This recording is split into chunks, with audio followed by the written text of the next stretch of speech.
Allez les geeks, c'est Mathéo et si on parlait un petit peu de la conférence de Marvel Studios au CCXP. Ouais, je sais qu'elle était un peu plus courte qu'annoncée, peut-être un peu moins riche au niveau du contenu qu'espéré, mais franchement il y a des choses à retenir. Sans parler qu'après le panel donc de Marvel Studios, Kevin Feige a aussi répondu à des interviews auprès de journalistes et y a fait quelques révélations. Bref, faisons le point sur tout ça.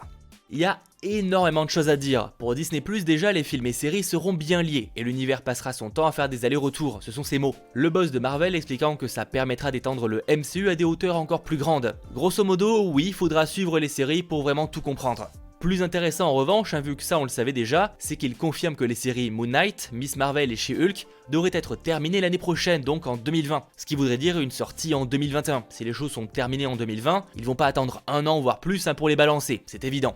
Cependant, cela voudra dire qu'en 2021, en plus des 4 films déjà annoncés, nous aurons 7 séries Disney+ Marvel. Ouais, ça fait énormément. Mais surtout, si on part du principe que les 6 séries live durent environ 6 épisodes, et que la série animée What If dure un peu plus longtemps, et que tout ça sera un rythme hebdomadaire, en gros ça fera un épisode de série Marvel par semaine sur toute l'année, sans compter les films donc. Ouais, on va en bouffer pas mal. Et étonnamment, j'ai beau ultra kiffer cet univers, une overdose m'inquiète. Pour enchaîner, parlons de la série WandaVision. Le boss de Marvel a confirmé que Scarlet Witch est l'un des personnages les plus puissants de l'univers Marvel, ça aussi on le savait. Mais surtout que le terme Scarlet Witch sera enfin prononcé, car jusqu'à présent on l'appelle uniquement Wanda Maximoff. Par ailleurs, il semblerait aussi que le chien Sparky pourrait y faire une apparition, mais j'ai pas grand chose à rajouter. Je peux vous dire que WandaVision s'est dévoilé via sa première image officielle, la seule chose qu'on avait jusqu'à présent étant un concept art.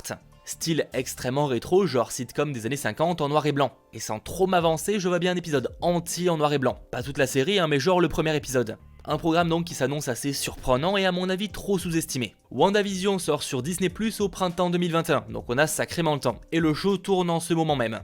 Côté série, on a presque eu aucune info le concernant, mais on a les premières images de The Falcon and the Winter Soldier, et sans trop grand chose à dire de plus. Sorti à l'automne 2020. Passons au film et pour commencer Les Éternels. Faut savoir que le public présent au CCXP ont pu découvrir les premières images du film. Ils ne sortiront pas pour nous, en tout cas pas tout de suite, mais on a tout de même un descriptif. Ce que je peux vous dire, c'est que les journalistes qui y étaient sont tous catégoriques, on n'est pas prêt, ça envoie vraiment du lourd. Et clairement, ça fait monter la hype. La séquence débute avec Druig incarné par Barry Keoghan sortant d'une porte directement dans l'Assemblée des Éternels. Tous les personnages principaux sont là en armure mythologique, décrite comme très stylée. De là on a une tapisserie d'extraits qui montre les différents Éternels dans différents endroits, mettant en valeur la diversité du film et le casting international. Il y a ensuite des plans rapprochés de Angelina Jolie en blonde, vêtue de son costume blanc. D'un côté elle sourit mais on sait pas vraiment à qui et pourquoi. Ensuite on peut y découvrir une sorte d'armée monstrueuse qu'on peut imaginer être les Déviants, mais rien de certain là-dessus. La scène nous montre ensuite une possible romance entre Circé et Caris, se tenant la main dans une sorte de structure ressemblant à une fontaine et se tenant ensemble dans un champ. Les gens présents sur place ont pu aussi voir Ajak monter à cheval dans la campagne en direction d'une ferme isolée à l'horizon. Il y a ensuite le personnage de Kingo Sunen vêtu et maquillé avec beaucoup de couleurs, qui se balance, qui danse dans une scène apparemment inspirée de Bollywood.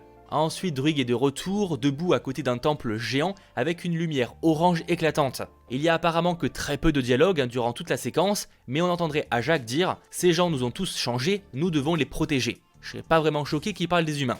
Avant donc de voir les héros costumés s'envoler lentement dans les airs, et ensuite les différentes lumières qui ressortent des hiéroglyphes vont fusionner pour former le logo des Éternels. Des premiers retours donc des gens présents sur place, les visuels sont décrits comme magnifiques, riches, colorés et profonds, et les costumes seront réussis. Et visiblement on va pas mal voyager, les Éternels étant, on l'imagine, disséminés un peu partout sur la Terre. Parmi les détails ensuite révélés par Kevin Feige, il a confirmé que les Déviants, donc les rivaux des Éternels, seront présents, mais ils n'auront apparemment rien à voir avec ceux des comics, ils auront une toute nouvelle forme. D'ailleurs Thanos, qui est lui-même issu de cette mythologie, ne sera pas présent, il a bien des liens, mais le film a déjà suffisamment d'excellents personnages à présenter et à explorer pour se passer de Thanos. Il précise aussi que les Éternels connaissent l'existence des Avengers et que l'on verra les Célestes au plein potentiel de leur puissance, pas comme dans les Gardiens. Et il conclut cette partie en précisant que les Éternels vont changer et redéfinir le MCU pour la phase 4. Dans un autre genre, mais toujours concernant l'avenir du MCU et la phase 4, le boss de Marvel explique que quand le MCU a commencé, tout tournait autour de Tony Stark. Maintenant, le multivers est la prochaine étape dans l'évolution du MCU. Et donc Doctor Strange 2 va jouer un rôle très important ainsi que WandaVision là-dedans.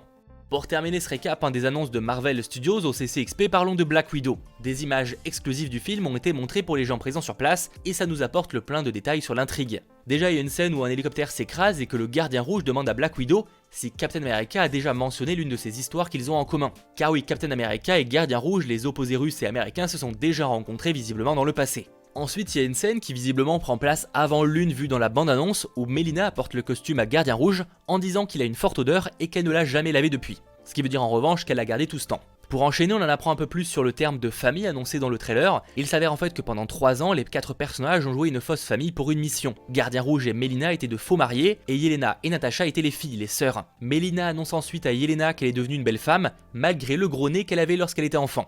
On apprend ensuite que Natasha et Gardien Rouge ne se sont pas vus depuis plus de 20 ans, et ça se termine avec des plans rapides montrant Natasha se battant avec Taskmaster. A savoir aussi que même si le film se déroule dans le passé, donc entre Civil War et Infinity War, c'est officiel, il posera quelques bases pour l'avenir du MCU, c'est Kevin Feige qui le dit. Black Widow sort le 29 avril 2020 et mine de rien, c'est pas mal intéressant tout ça. Voilà, j'espère que cette vidéo un peu récapitulative de tout ce que l'on sait et tout ce qu'on a appris donc lors de ce CXXP pour Marvel Studios vous aura plu. Si c'est le cas, pensez à lâcher le pouce bleu, évidemment rejoindre la chaîne en vous abonnant si ce n'est pas déjà fait. Et si ce t-shirt Gants de l'Infini vous plaît, sachez que vous avez moins 15% sur le site avec le code chaîne du geek, lien en description. A très vite pour de nouvelles vidéos, c'était votre geek Mathéo, ciao tout le monde.